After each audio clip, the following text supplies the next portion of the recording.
maybe it's time to let the old ways die. Today we continue our playlist series where we're looking at different songs and kind of teasing out the meaning of the songs. Who knew Bradley Cooper could sing like that, right? Like, how many of you guys were like, oh, major heartthrob, and then you can sing like that? Like, superstar actor, and then you're gonna go sing like that? How are you gonna do that to me, right? How many of you saw A Star Is Born? I can't see your hands up, so I'll just assume everyone. But Bradley Cooper sings the song. Maybe it's time to let the old ways die. I just think it's such an interesting song about transformation and about the old being gone and kind of this newness that he's speaking of, and this desire for parts of the old, even where he talks about, you know, if I could bring spirits from my past and bring them here, that'd be awesome. But it's just an interesting song to me, and the refrain of maybe it's time to let the old ways die always sticks out to me.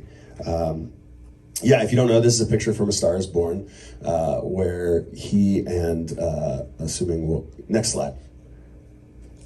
Magnolia, next slide. Is it coming up? Jesus sweet. Oh, you know what? There it is, bam. So if you saw the movie, you know, like, he plays a character. It's a very emotional movie, honestly. In that, you know, he's fighting for his own transformation in the movie, and so the song really connects deeply to the movie. So I want to make some points, and then I want to talk, and my hope today is that actually each of us might consider what transformation in our life looks like, what we're transforming into, and even maybe charting back as we think about our own journeys, like the ways in which we have transformed and what that's meant in our own story. So this is a song about transformation, and central to following Jesus is transformation. That's point number one. Point number one, central to following Jesus is transformation. So the disciples are transformed when they follow Jesus. Zacchaeus is transformed when he encounters Jesus. Central to following Jesus is transformation. Saul transforms when he has an encounter with Jesus and is transformed so much so to be an evangelist for the church, a church planter going around and planting communities. The Ethiopian eunuch is transformed for Jesus upon baptism. Like, there's just so many stories of transformation. It's rare that someone is listed by name in the scriptures and their story is not radically transformed after they've come in contact with Jesus or experienced the ministry or love of Jesus. And so central to following Jesus is transformation. Encounters with Jesus often led to transformation. Ephesians 4:21-22 reads this way. It'll be on the screen. Since then, we do not have the excuse of ignorance. Everything, and I do mean everything, connected with that old way of life has to go. It's rotten through and through. Get rid of it.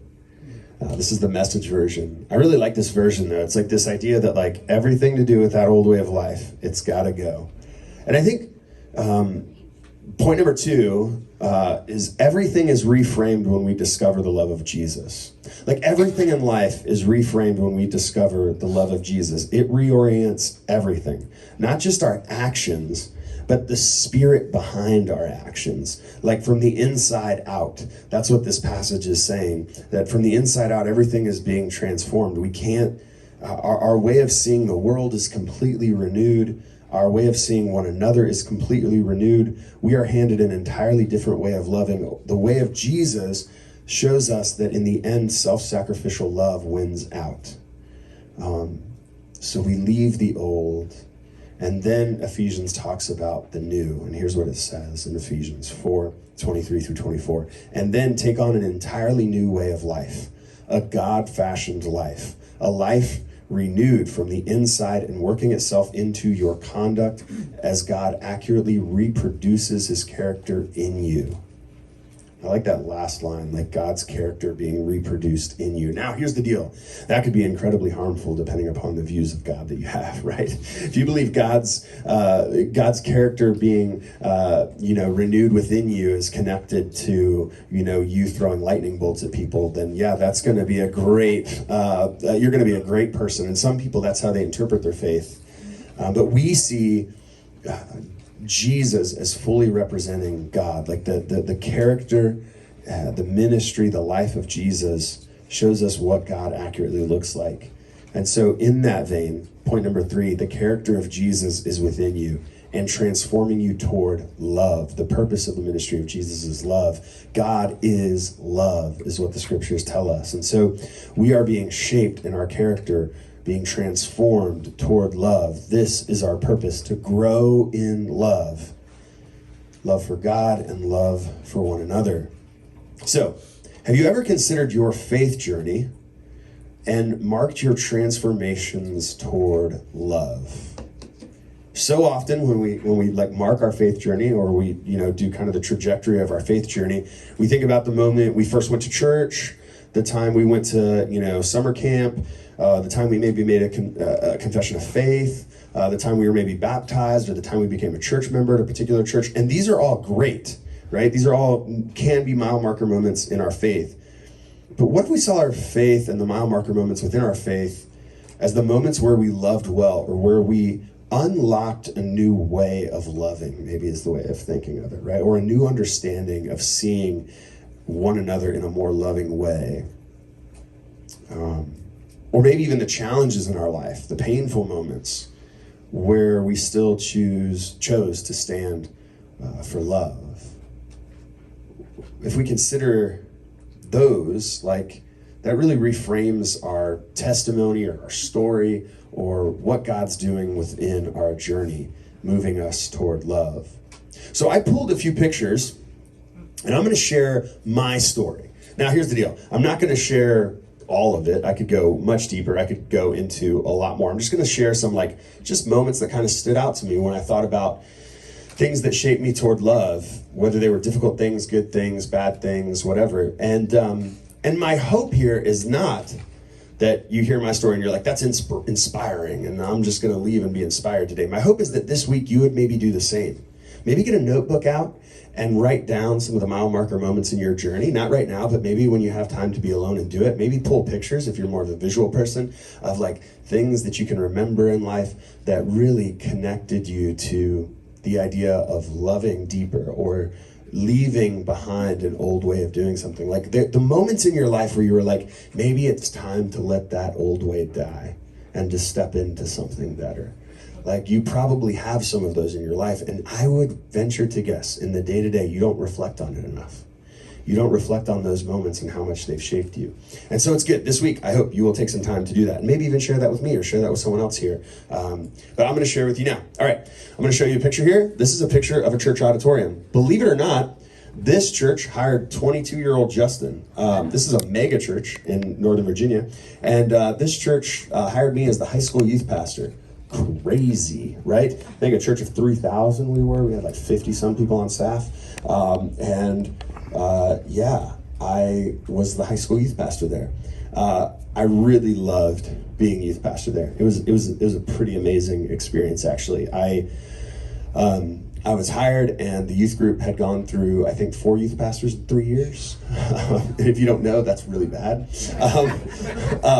The youth group was in a church of 3,000, I think the youth group was 25 kids, which, just for metrics purposes, not really doing well.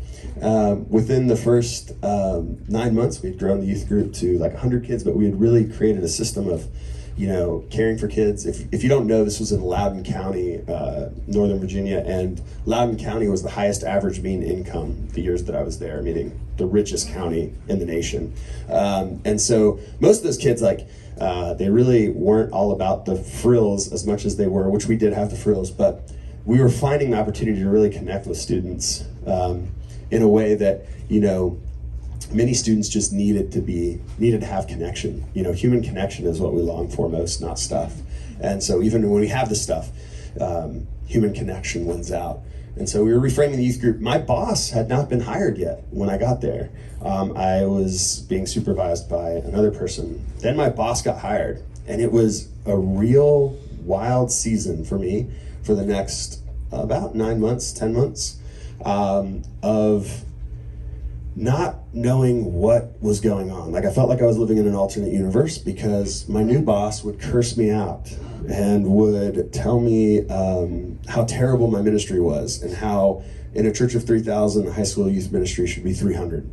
And I would be like, well, I kind of inherited, a little bit of a situation, and well, that's not good enough. And think of it this way. Imagine if Bobby Knight was your, and so here's the deal though. I grew up in Indiana, so like Bobby Knight, like I understand that type of motivation. So I was like, I get it. You just want to like light a fire under me. So I'm going to, go and try and do harder. And I kept doing that. And looking back now, ignorant Justin didn't realize like this person got hired and was trying to do everything to get me out without firing me.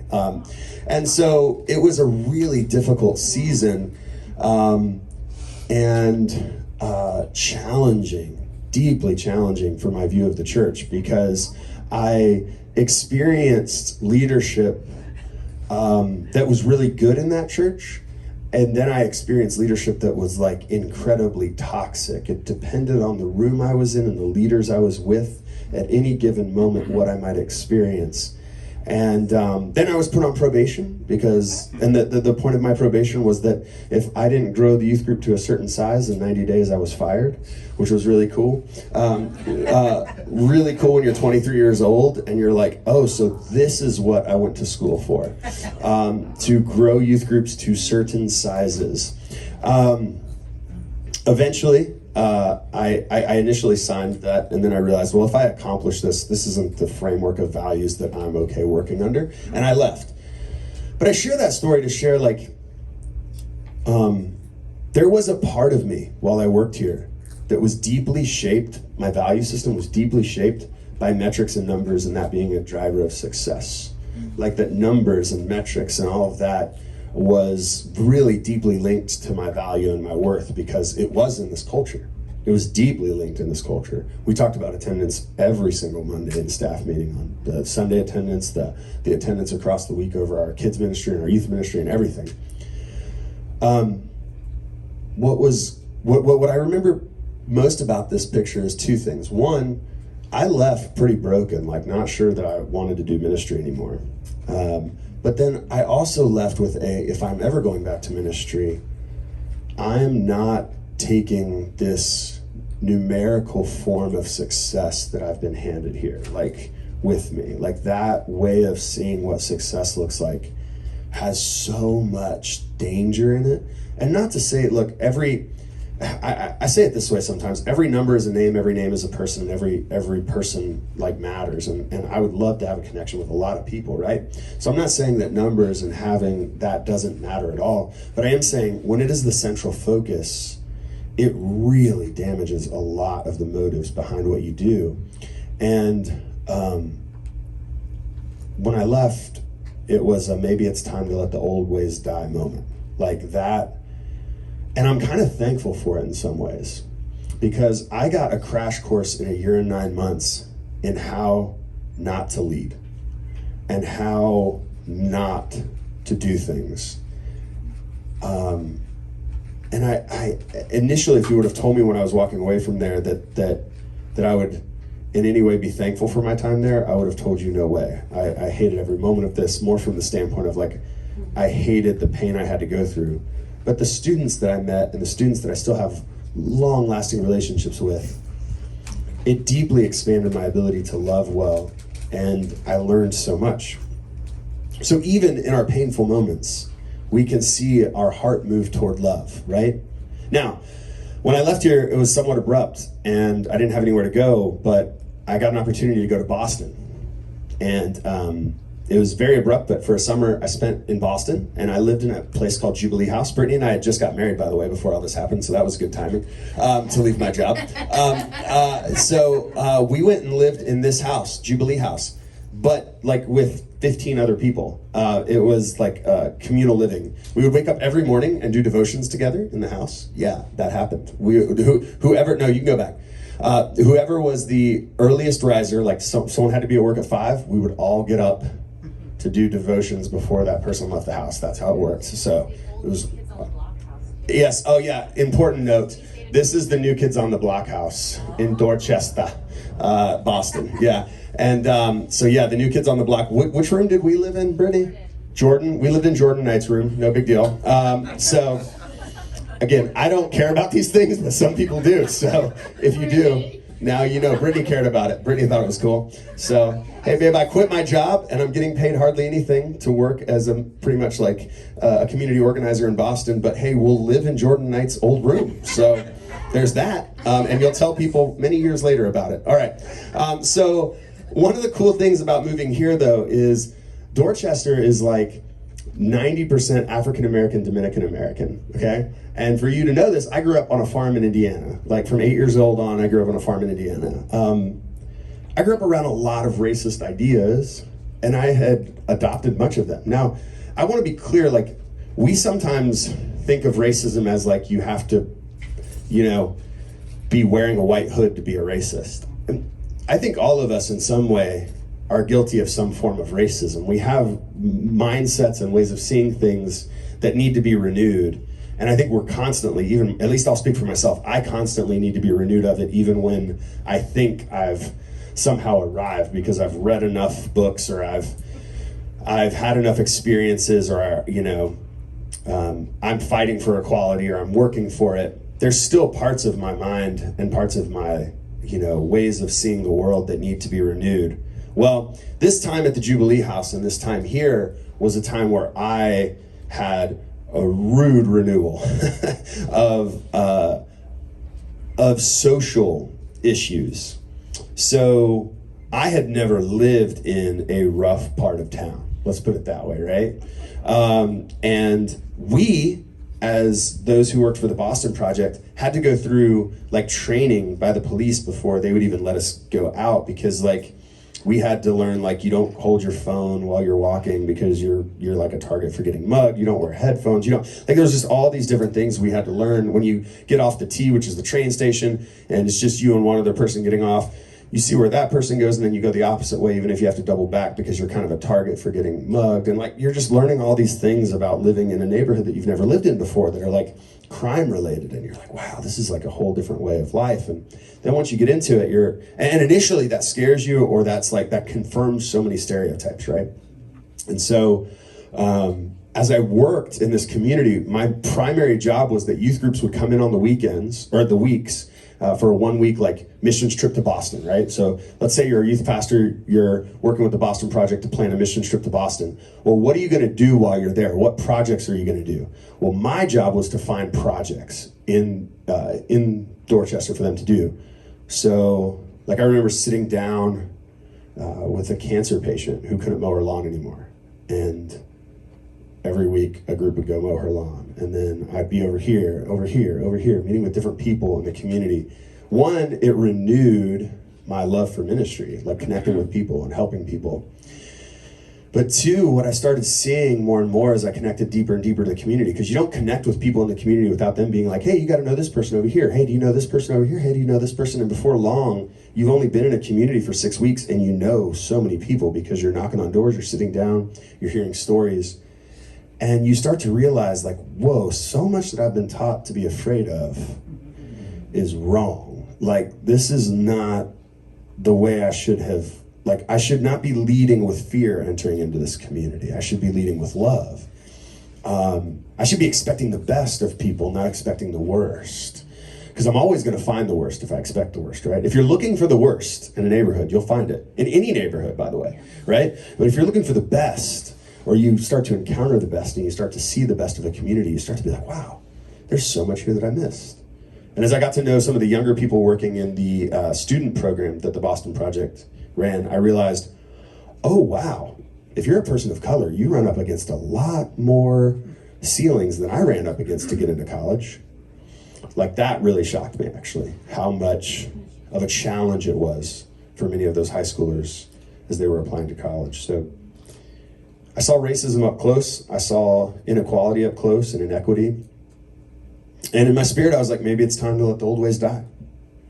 Like I really think if I sometimes talk to people that say things that are incredibly inappropriate and racist, and I wonder, wow, if I didn't live in Dorchester, would that be something I could say? Like, would that be something I would have believed if I didn't have that experience? And sometimes it gives me an ability to be a little more gracious, and other times I'm like, you know what, Justin, you can't handle that. Like, but I don't know, that's just between me. Like, I go back and forth on that of like, I want to be gracious to what 37-year-old Justin could have become, you know what I mean, if he wouldn't have had that Boston moment. But we need to have these moments. We need to have these humanizing moments, and we need to reflect on what they've done in our own journey and how they've changed us and transformed us. So that from there we went to Wisconsin. And in Wisconsin, I was still finishing up my master's degree online.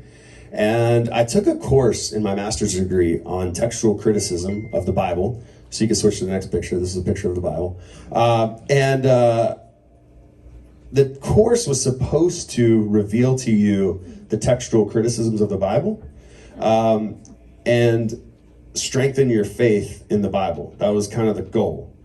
But what it ended up doing was revealing the textual criticisms of the Bible and me being like, hold up, your answers are not good enough. And really reframing the way I saw my faith in Scripture in general. And so just like some ideas, like we have certain books of the Bible that are attributed to Paul, for example, that we know certain fragments of that book were written by someone else because the Greek completely changes the way it's being written.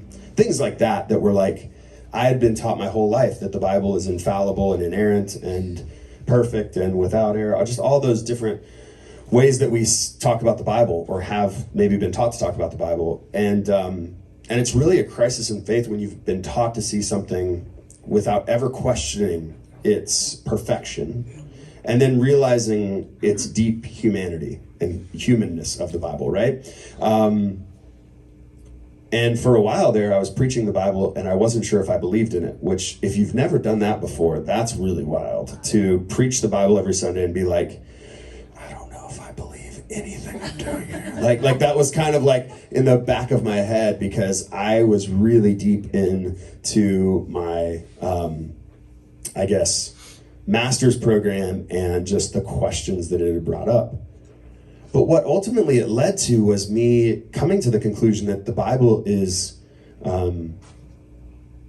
revealing of who God is and is generally reliable. And those two things were enough for me. Like for some people, that's not enough. Like it needs to be perfect or it's not perfect. And for me, I didn't like land on that. But one thing it did was it helped me also to reinterpret the Bible through Jesus.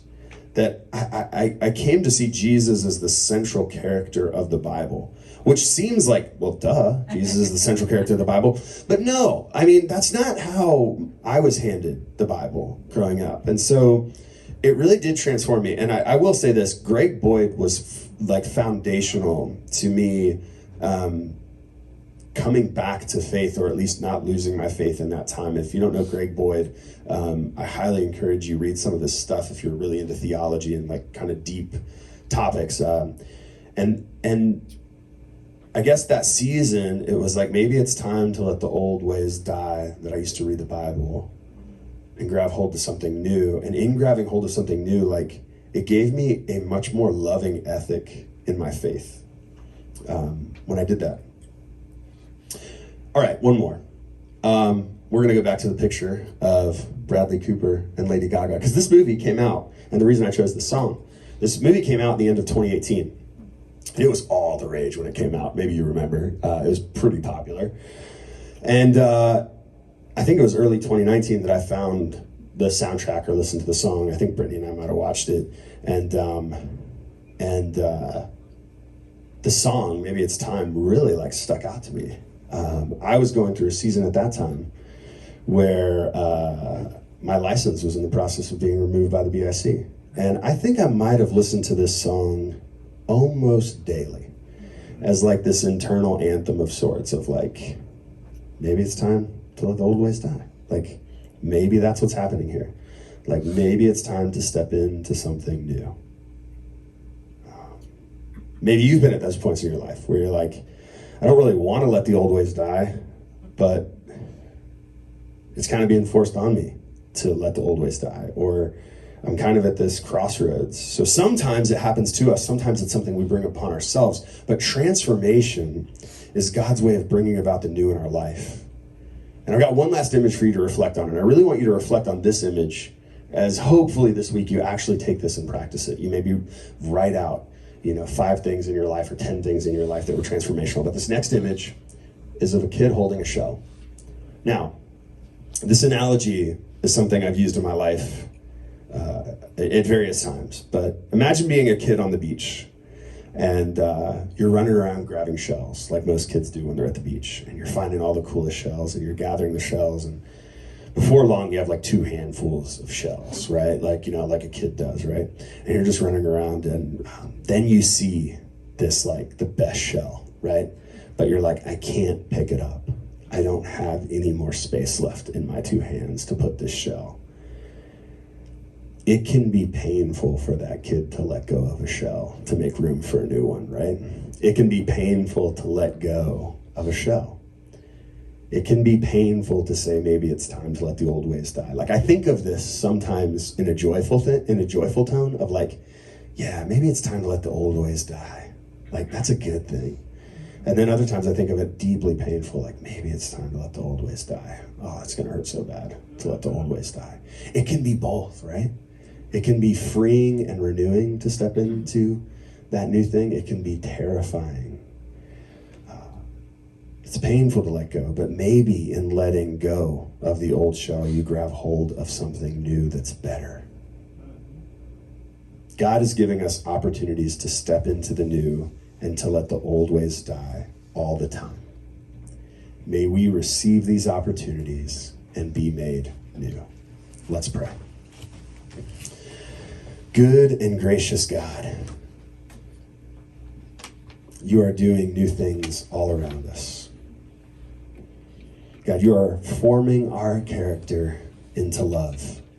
May we see it, may we know it, may we be aware of the ways we've already been shaped toward love, the ways our story would be completely different had we not had that experience, had we not gone through that pain, had we not gone through that joy.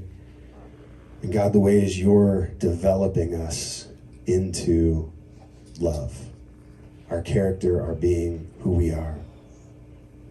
God, continue to grow us. Continue to make us the kind of people that are willing to step into the new, to say maybe it's time to let the old ways die and step into the new, step into love, step into your way. In the name of Jesus, amen.